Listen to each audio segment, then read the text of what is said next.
Le Grand Matin Sud Radio, 7h-9h, Jean-Jacques Bourdin. Bon, Guy Carlier est avec nous. Et Guy, je le disais tout à l'heure, comme tous les vendredis, vous nous parlez de l'actualité avec beaucoup d'humour, avec beaucoup de recul. Et ce qui vous a marqué dans l'actualité cette semaine, ce sont deux photos qui ont retenu votre attention. Oui, bonjour Jean-Jacques. Bonjour mon cher Guy. Bonjour à tous. Et j'allais dire bonjour Arlette. Elle n'est pas là, Arlette. Mais non, Arlette n'est pas là. Elle se repose. Oui, depuis quelques jours, elle est en Elle va vacances. bien, hein. Elle est Je en rassure tout elle le va monde, très bien, tous elle est partie en vacances. Voilà. Elle a réservé un moniteur de ski pour la semaine et les voir en fin de journée sur la terrasse d'une auberge d'altitude au bord des pistes, buvant un vin chaud. Donc on la voit en compagnie de ce charmant moniteur qu'elle a réservé pour la semaine, avec lequel, comme Jean-Claude Duss dans Les Bronzés, elle espère enfin conclure. Bon, mais revenons à nos photos. Je vais vous parler donc de deux photos qui en disent beaucoup sur l'actualité, même au-delà, sur le monde dans lequel on vit. Sur la première photo, on voit un de ces influenceurs algériens poursuivis pour apologie et incitation au terrorisme, arrivé au tribunal correctionnel de Grenoble, où il comparaît après ses propos sur les vidéos postées sur les réseaux sociaux, dans lesquelles il appelle à brûler vif, tuer et violer sur le sol français. À cet instant, je sais que vous qui m'écoutez, vous vous dites, mais qu'est-ce qui lui prend à Carlier de nous balancer une chronique anxiogène alors qu'il est censé apporter un contrepoint d'humour et de détente à une actualité grise, morose, sinistre, angoissante. Mais attendez la suite.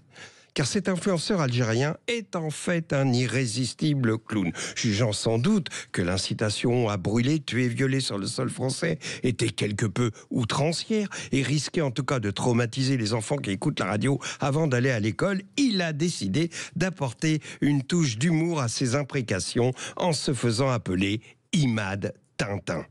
Imad Tintin, franchement, on n'y croit pas. Pourquoi pas Mola Pif le chien ou Moufti Gaston Lagaffe? Bon, certes, le gars est un crétin, mais que penser de ceux qui le suivent? Avouez qu'il faut être quand même sacrément con pour suivre les imprécations d'un influenceur qui s'appelle Imad Tintin. Bon, il me reste peu de temps pour vous parler de la deuxième photo. Vous le savez, Le Pen est mort. Alors, afin de préciser, si besoin est, que je n'étais pas fan de cet homme, lors d'une chronique matinale comme celle-ci, sur une autre radio, il y a longtemps, en 2002, quand Le Pen, à la surprise générale, se retrouva face à Chirac au deuxième tour des élections, le CSA exigeait que l'on consacre un temps égal aux deux candidats. Donc après avoir fait une chronique sur Chirac, je devais en consacrer une de 4 minutes au leader du Front National. Ne sachant que dire, ne voulant rien dire, j'ai répété Jean-Marie Le Pen, Jean-Marie Le Pen, Jean-Marie Le Pen pendant 4 minutes, tandis qu'en fond sonore montaient les chants des Waffen-SS que Le Pen avait regroupés d'ailleurs dans un disque qu'il vendait sous couvert de sa société, La Serpe. C'est vrai. Autant vous dire qu'il a fallu mettre le président de Radio France, Jean-Marie Cavada, sous une tente à oxygène, mais j'étais le héros de France Inter.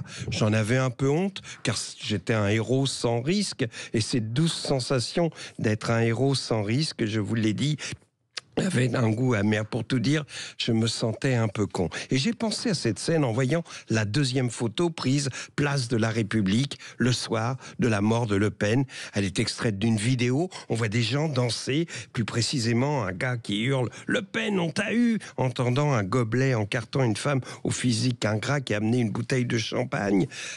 Petit con. Je t'ai vu danser avec ta bouteille de champagne devant cette fille. Vous êtes là tous les deux venus pour pécho. Tu danses avec ta bouteille devant une femme qui éclate de rire. Cet héroïsme de la 25e heure n'est qu'un plan de séduction. Le gars, comme moi en 2002, fait croire qu'il est un héros. Il n'a pas eu Le Pen, comme il dit. Le vieux est mort de vieillesse, quasiment sénile à 96 ans. Alors, juste pour pécho, tu as tagué, comme on le voit sur la photo, Marion, Marine, lapidation, à la base de la statue de la République. Et ta lapidation, elle est du même niveau que la lapidation prônée par Imad Tintin. On sent que tu n'auras jamais rien, que tu ne feras jamais rien, que s'il y a des émeutes, s'il y a la guerre, tu iras te réfugier en Dordogne chez ta grand-mère et te gaver de foie gras. Pour en finir avec Jean-Marie Le Pen et pour donner à cette chronique un ton un peu plus zen, parlons de bouddhisme, de réincarnation. Vous savez, dans l'enseignement bouddhiste, certes, chaque vie n'est qu'une étape vers une réincarnation. Si vous avez eu une belle vie, si vous avez été un homme bien, vous êtes réincarné à un stade supérieur. À l'inverse, si vous avez été une crapule, vous vous retrouvez réincarné en méduse, en roue de tracteur. Alors, j'imagine que le karma de Jean-Marie Le Pen, c'est un enfant, un bébé noir, tombé d'un radeau de fortune, parti du Sénégal, venant s'échouer sur une plage d'Espagne ou d'Italie. Approchez-vous un peu, regardez ce bébé noir de plus près. On s'aperçoit qu'il lui manque un œil. C'est ça le karma. Merci Guy Carlier. Il est 8h18. Maxime Troullot, on en parle ? Oui. On en parle. Il avait appelé, d'ailleurs, ça rebondit. Nous rebondissons sur la chronique de Guy Carlier. Il avait appelé à lyncher un homme opposé au régime algérien. L'influenceur Doualem a été expulsé par la France en Algérie, avant que l'Algérie ne le renvoie vers la France. Vous nous expliquez, mon cher. Oui, sacrée histoire. Oui, Doualem, qui devait initialement être jugé le 24 février prochain pour incitation à la haine. Il était placé au centre de rétention administratif de Nîmes.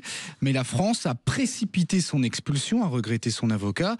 Direction donc l'Algérie pour Doualem.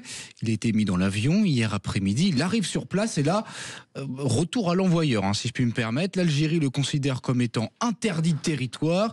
Il le renvoie en France, direction Paris et l'aéroport d'Orly. Il est de nouveau replacé en centre de rétention administratif. En fait, Jean-Jacques, il faut rappeler qu'un simple OQTF ne suffit pas pour expulser une personne. Il faut que le pays en question, l'Algérie dans ce cas, accepte via un laissez-passer consulaire. Sachez qu'une conférence de presse devrait se tenir en fin de matinée, début d'après-midi, selon son avocat, que l'on a contacté ce matin. Voilà, et il est franco-algérien, oui, tout à fait. Que les choses soient claires. Il est franco, il a les deux nationalités. Il est 8h19, vous êtes, et justement, après la pub, ça tombe bien, l'enchaînement est clair, nous serons avec Xavier Driancourt, ancien ambassadeur de France en Algérie, qui sera notre invité. Avant de retrouver Jérôme Gage, qui est le porte-parole du Parti Socialiste et député de l'Essonne, nous allons revenir sur les négociations entre la gauche hors LFI et le gouvernement, tout à l'heure à 8h30.